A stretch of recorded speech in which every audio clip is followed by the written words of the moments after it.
So before we start talking about mental silence, I would like to share this research made at Harvard University.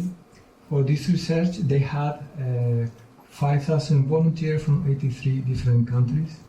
And the idea of the study was very simple and clever at the same time. They were sending messages to the smartphones of the volunteers, asking them how do they feel, what are they doing, where is their attention. And they saw that half of the time volunteers have their attentions on things that were not related at all with their present moment, with their present situation. And they also saw that when they had their attention on things not related with their present moment, their present situation, they were unhappier. And that's the reason of the title. The title of the article is "A Wandering Mind is an Unhappy Mind." And they say at the conclusion, in conclusion, a human mind is a wandering mind, and a wandering mind is an unhappy mind.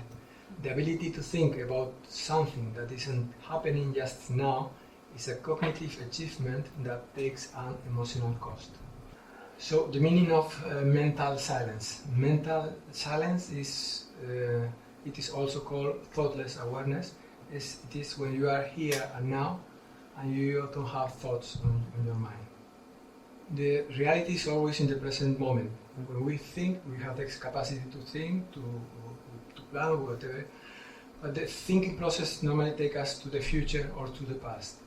And with the thinking process, we can create our unhappiness. If we stay focused on the present moment, the here and now, we are happier. In order to do this research about mental silence, we focus ourselves on this meditation, Sahaja Yoga, because this meditation facilitates this state of mental silence. And Sahaja means born with or spontaneous, and Yoga means union. This type of meditation comes from an actualization of classical yoga from India, made by Srimati Nirmala Devi, who was the founder of Sahaja Yoga in 1970. This is based on this subtle body, that there are centers, channels, but there is a special energy that is called the Kundalini. And when this Kundalini, the seer, the sacrum bone, rises and reaches our brain, it facilitates this state of mental silence. I want to share with you this video just to illustrate a little bit how things work out. So we have our nervous system, and in parallel with it is the subtle body in which the Kundalini plays an important role. Und dann ist hier eben auch noch der subtile Körper, welches die Kundalini beinhaltet, die im Ossacrum lokalisiert ist.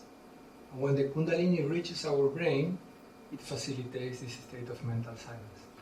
Und wenn die Kundalini in unserem Gehirn angekommen ist, dann eben vermittelt sie uns diese mentale Stille. There are many research that shows how mental silence improves our health. I will just want to share this one that was made at Sydney University.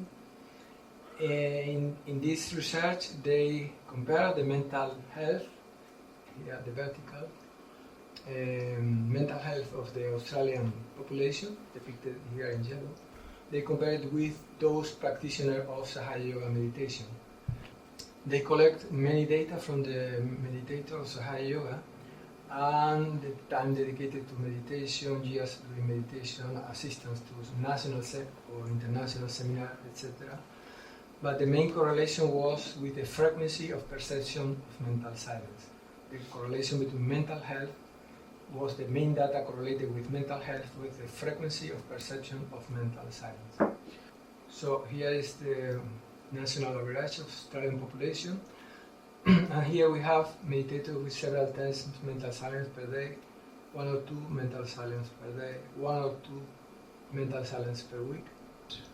So there was a small group, like those having 1 or twice mental silence, or almost never, that they had the mental health was below the national average. And this allows us to understand that those people are not getting the benefits of the meditation. This allows us also to understand that meditation is not a thing that we are doing, it's just more a state. In this case, a state in which we are in this mental silence.